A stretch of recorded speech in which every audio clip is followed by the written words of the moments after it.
I'm currently working part-time at a restaurant on my university's campus. I mostly work shifts with this one girl, we'll call her Anna, who is all for the body positivity movement. She embraces her body type and regularly posts inspiring quotes or images on her social media accounts.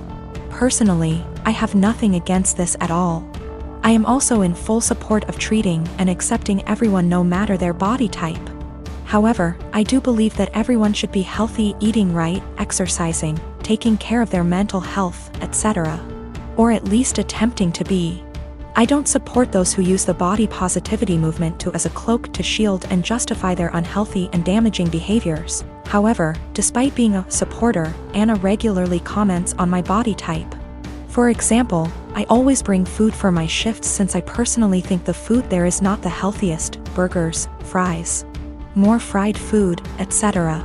Anna will often say things like, "You should eat a burger, you could use a few extra pounds, honey." Or, "You look skinnier than last week. I told you to stop eating salads every day." She'll sometimes even feign concern for me and ask me in private if I was struggling with my weight, and then proceed to tell me that I look way too skinny to be healthy. One time I was changing into my work shirt in the back and Anna saw my stomach and commented that my stomach was starting to look like a man's. I have no idea what that even means, but I doubt it was a compliment. These hypocritical comments have pissed me off. I enjoy eating healthy and cooking my own meals, and I enjoy working out and staying toned. Anna, on the other hand, gorges herself on the food in our restaurant, drinks about 3 cans of Coke per shift, and does not work out.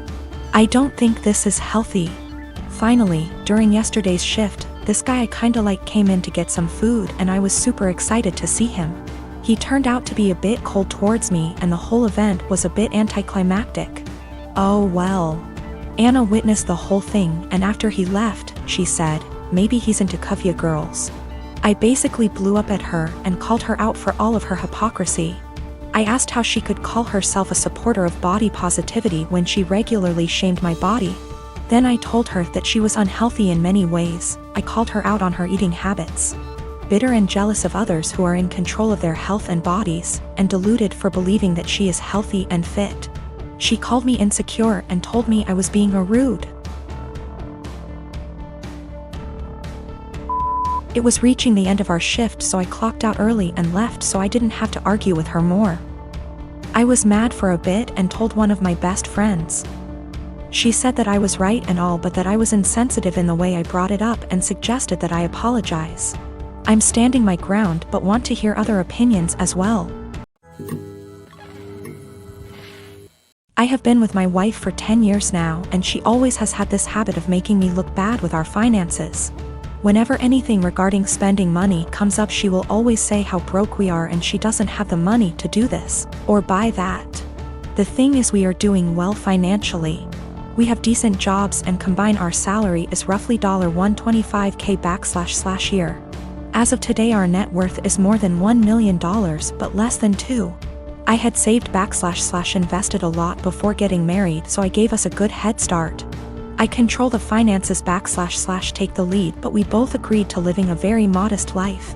We both have our cars from college, for example, Honda and Toyota.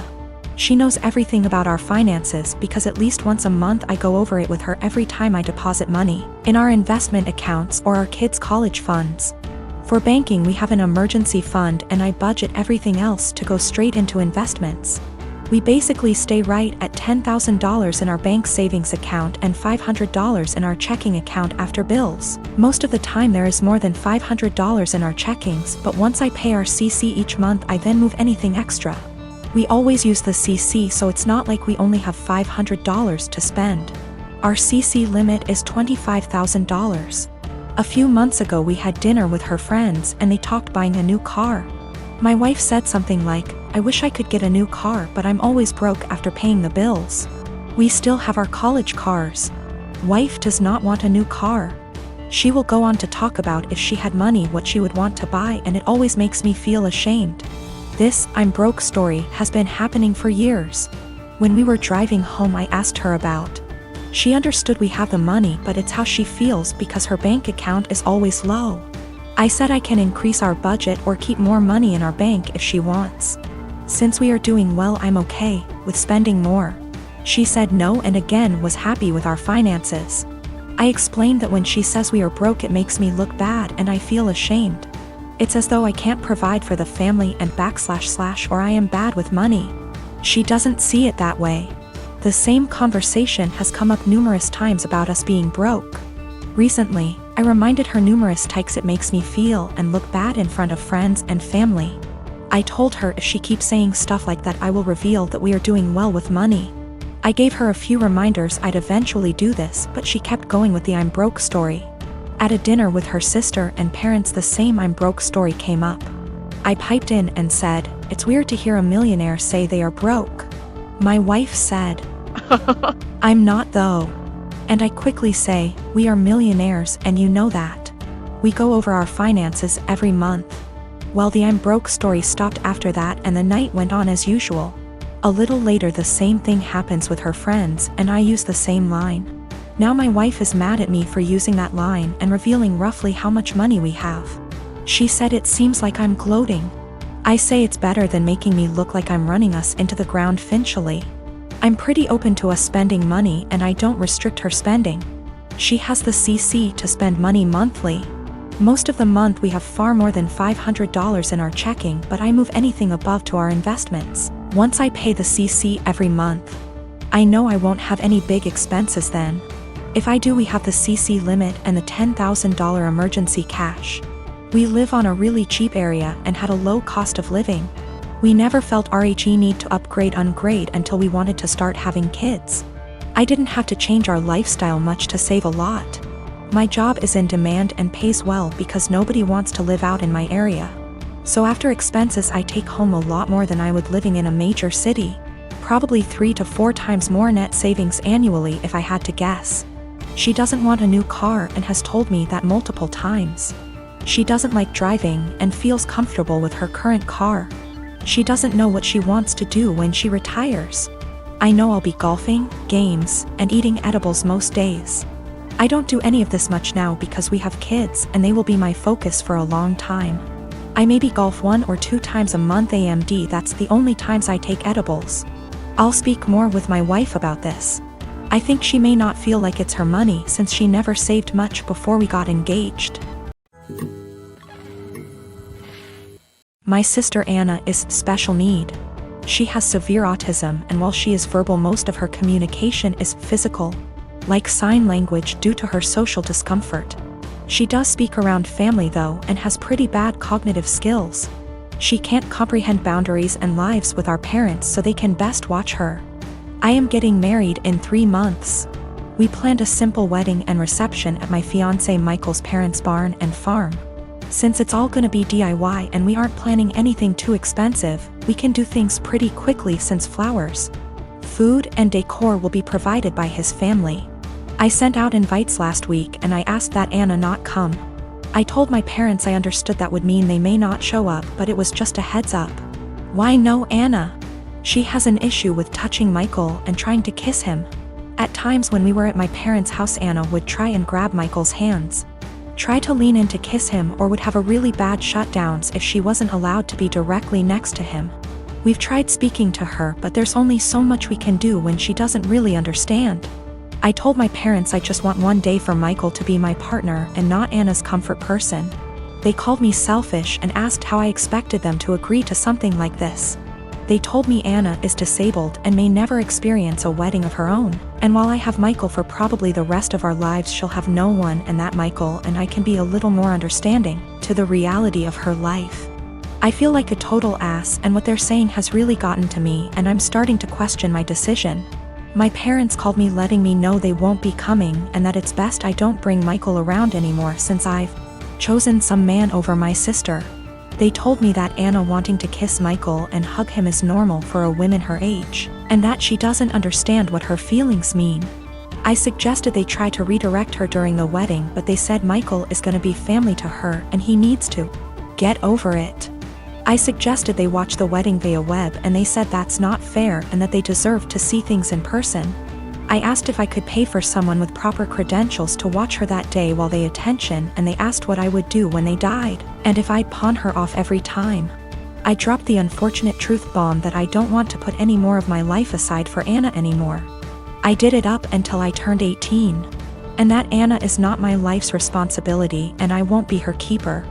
I assured them I'd pay for her care, but if she's okay doing this to Michael, then I worry for if I ever do choose to have children and what she'd do to them.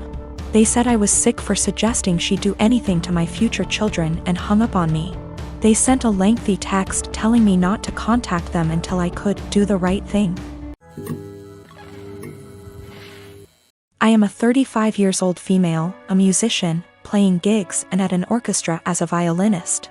Rehearsals just resumed, so orchestra is my main source of income ATM. My sister, she's 26, is a social worker, working 3 days a week, so minimal income, but she adores her job. I live in a small 2-bedroom apartment, both rooms around 9-10 square meters. Using the second room as a practice room / storage for my instruments, 3 violins, 2 guitars, a digital piano, a small drum kit, and other stuff. 4 months ago my sister broke up with her BF and I offered her my spare room, temporarily. I moved most of my stuff to the living room so I could fit a small bed in there. Sis moved in, but she asked me to move more stuff to the living room. I moved pretty much everything sans the piano, to the point where the living room became uninhabitable. Then she started complaining about my violin playing, saying it gave her headaches.